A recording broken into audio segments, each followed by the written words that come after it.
Hello, welcome back to episode 3, guys. I'm Mike. As always, my name is Jeremiah, joined by my co-host. As you can see, we are missing one very important man, near and dear in our hearts, Aaron Romero. But I'm here with William Duarte.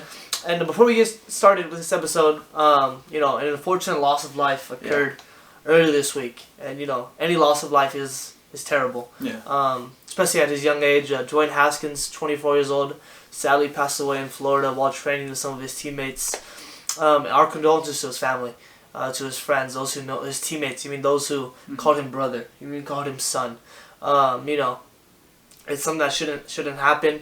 And our thoughts and prayers are with his family, with the family of the person who hit him. Yeah. Right. I can't imagine how they feel. Right. Yeah. We don't really know the details. But exactly. Yeah. You could just imagine how someone could feel in that situation. Exactly. Yeah. One thing I want to say is also, just sucks to see that people's first response isn't something that's polite to say, or even anything that's from the heart. They just speak just to make a hot topic, just to get clicks, of course, just to get views. They speak on something that really shouldn't have been spoken on in that certain way, as we know, hydrosticker, other people who I'm not going to name, but yeah, it just sucks to see. R.I.P. to Dwayne Haskins. Tied up by Green, throws it back up top. James puts up the three. Oh, it's gone! LeBron James from downtown. Alright, getting on in this NBA episode. One thing before we start off, one thing we've noticed is a lot of people who watch our videos, you guys, the viewers, simply aren't subscribed. Right? If you're new to the channel, you like what you hear, like what you see. Please, guys, it's absolutely free. It's absolutely free. Go ahead and subscribe and push that notifications bell to don't miss a single episode, guys. So as we all know, the playoffs are starting, the bread and butter of the NBA season. And, a lot of favorable matchups, a lot of games that, you want to see star players that you want to see go against each other, right? Yeah. Big Luka fan here, right? Luka's in a boot, kind of hurts. We'll discuss that a little bit later, okay? Yeah. So tomorrow, Tuesday, April 12th, we have some play-in games. The Cavaliers take on the Brooklyn Nets at Barclays Center. Who are we going with here? I'm going with the Nets. I think the Nets by 20. Taking I think 15 minimum. I think this is a team that knows what's at stake. They know that comes to this time of the year, they know that it's on go mode. You have two of the best, probably top 15 players in the NBA. Kyrie is still Kyrie's still very fresh as well. Hasn't been playing a lot of games, so due to his vaccine status. And even looking at Durant in the past few games, when his scoring isn't on the board, when the shots aren't falling, he's still finding other ways to win and impact his team. Getting a triple-double, getting a bunch of assists, rebounds, playing defense at a high level. I think Brooklyn should be, and they are, the heavy favorites. I think looking at the Cavs have been pretty much a surprise team this year. If you look at it, they dipped a lot. Yeah. So one thing about the Cavs, they did earn their first winning season since LeBron has left, right? It took some time. But they did dip. I think they were as high as 3. They were up there, and they just lost way too many games. Similar to what happened with the Bulls. Remember what happened with the Bulls? The Bulls were on the up and up, number 1 in the East, and then just dropped all the way down to, I believe it's 6. Yeah. Yeah, right? Dropped pretty low. Who? The Bulls. Yeah, right. So moving on. So obviously I'm picking the Nets here. Yeah, I'm taking the Nets. Well. In a one-game situation, you don't bet against two of the top scorers. Exactly. You need facilitators, right? Moving on, next game, the Clippers versus the Minnesota Timberwolves, and this is a game right here. I don't know how you feel, but I'm taking a team that has plenty of playoff experience, has high caliber players, high caliber shooters, guys who really stretch out the floor, keep defenses honest, right? I'm taking the Clippers here. I think the Clippers can go into Minnesota and beat the Timberwolves, and I think they're gonna do it. 1,000% agree. Yeah. You have role players. Now I'm not gonna. Okay, Terrence Mann is a role player. But he's a great role player. You mean you have Morris, you have Luke Kennard. You mean you have Harvestein, you have Zubac. Paul George is healthy. You know what I mean? But he's barely healthy. You know what I mean? So still a little bit of rust on him. But man, I like the Clippers team. Yeah, I agree with you. I think the Clippers. Listen, I know that they've been struggling in the past few weeks of the season. They were as high as I believe 6 or 7. Then they dropped down to 8. Yeah. But looking at it. Everyone, we really don't know what's going on with Kawhi. I don't expect him to be back, but a lot of Clippers fans, a lot of people in that area, they kind of think something's cooking up. We don't know. We haven't heard any reports about it. But looking at Paul George, his first game back, I think he dropped 40, or it was somewhere around there. He dropped 40 on, I think, 50% shooting. So he was playing very well, was up there in steals as well.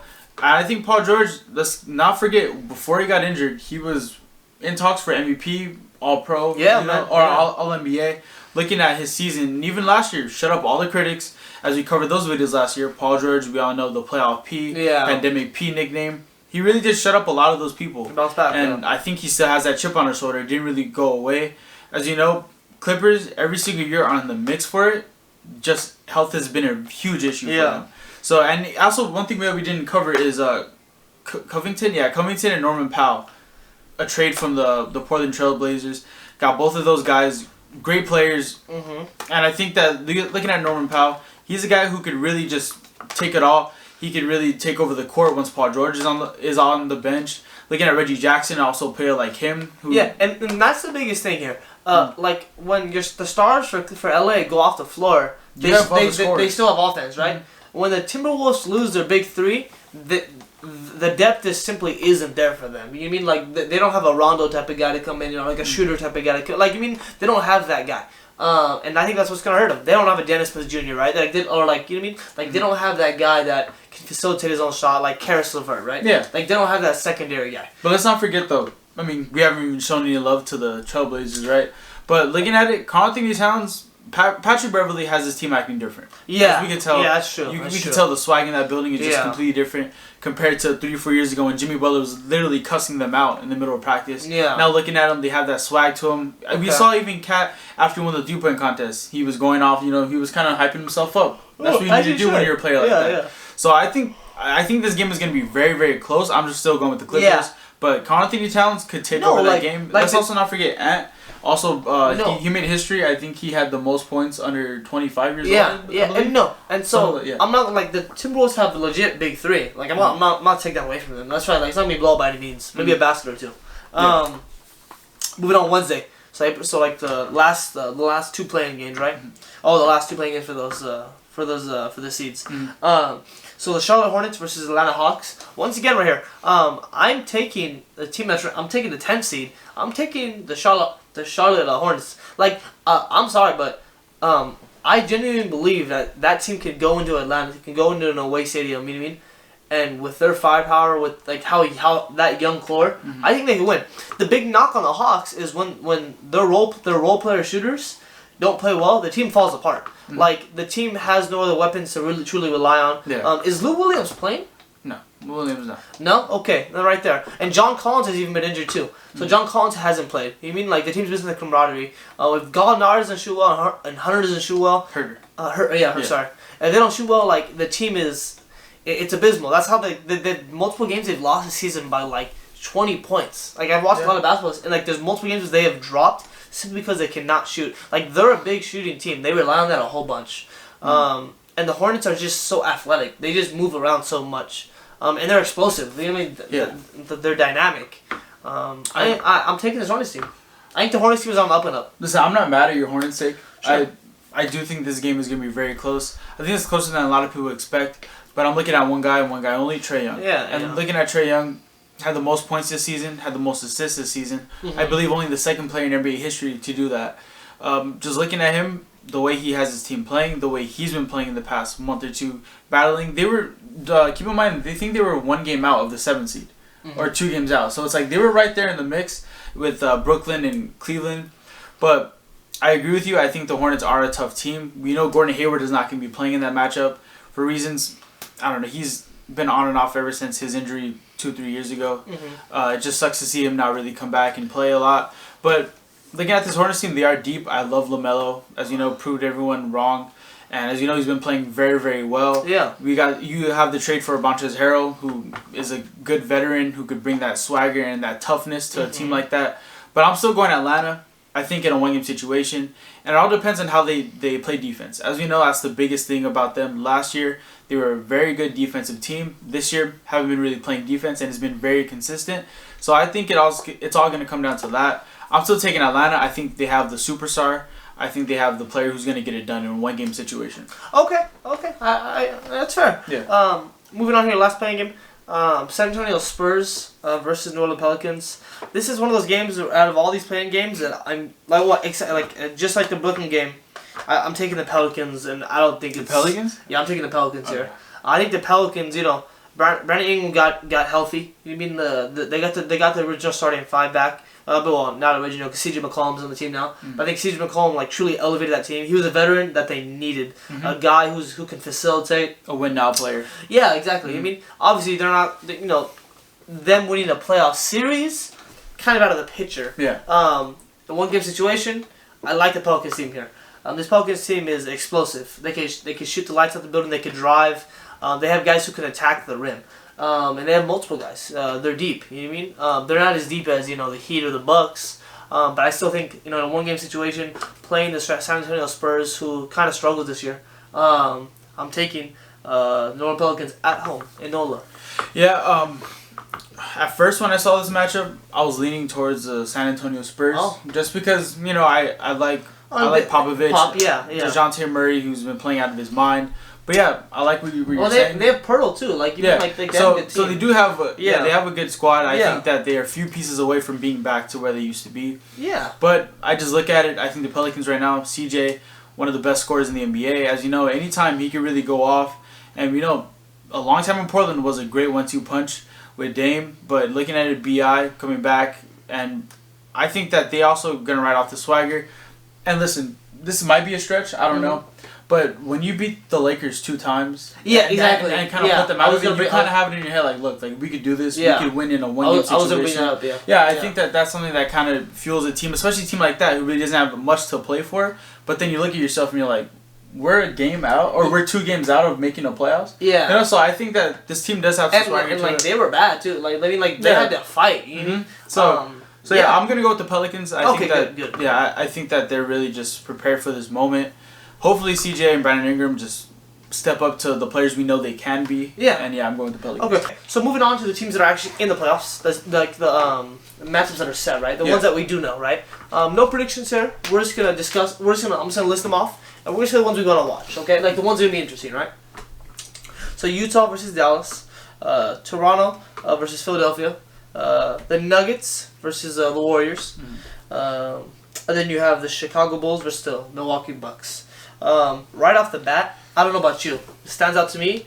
Denver Nuggets, Golden State Warriors. That one stands out to me. That's a game that I'm like, wow. Like that's a series. I'm like, wow. Like this could go to 7. You know what I mean? Yeah, I agree. And then I look at Toronto, Philadelphia, and we all remember that clip, right? That corner 3, right? Mm-hmm. This is a series that could get interesting. Right? I agree.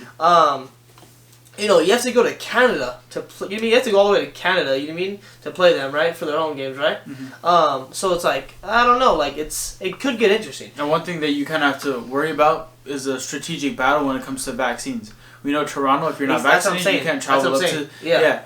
And I think we all believe it was a week ago, I believe, that Sixers went up there, lost a close, hard-fought game. But Matisse Thybulle was not there to play. Yeah, and so that's what they were saying. They were like even like the Celtics were saying like they won't disclose, like the coaches wouldn't disclose who wasn't vaccinated. Exactly, like it could be we truly don't know. And then but like looking at this one here, the Chicago Bulls versus the Milwaukee Bucks. No prediction here. However, this is one of the series I probably... Could be more lopsided, yeah. Yeah, I probably won't watch this one. If it's on TV, I'll watch it. Well, any other ones stand out to you? Well, just touching on the Bucks and the Bulls one. Uh-huh. I think a lot of people are talking about how the Bulls rested all their players, pretty much their top 7 or 8 guys in the last game of the season. They all said that they were ducking the Nets, which I think that could be possibly true. But I think if you're any team up there with Boston... the Bucks, the Sixers, you would want a first-round matchup with Chicago. A team who's been hurt. We heard that they're talking about shutting down Lonzo. Most likely he's going to be shut down. Yeah, most likely. Yeah, and then also Caruso coming back from an injury. You look at DeMar DeRozan, he's still playing at a high level, just not as high as we saw him a couple months ago. LaVine, he's kind of in a slump right now. And you're the Bucks, you're the defending champions. You have the best player in the world, in my opinion, Giannis. Mm-hmm. So I think if you're the Bucks, I think there's going to be more of a lopsided one. Back to the Warriors and the Nuggets. I think that's going to be probably the best first round series we're going to get. And looking at these playoffs, there's a lot of upsets. I think I think you could very easily have the 6 seed Nuggets upset the 3 seed Warriors, the 5th seed Raptors upset the 4 seed Sixers. Yeah. Keep in mind, I like the Sixers in the series, but it could happen the way you have inconsistent play with James Harden. Exactly. And so go ahead. And also, like, for the teams that, they don't know their matchups yet, those teams are Memphis, those teams are Boston, Miami, and Phoenix.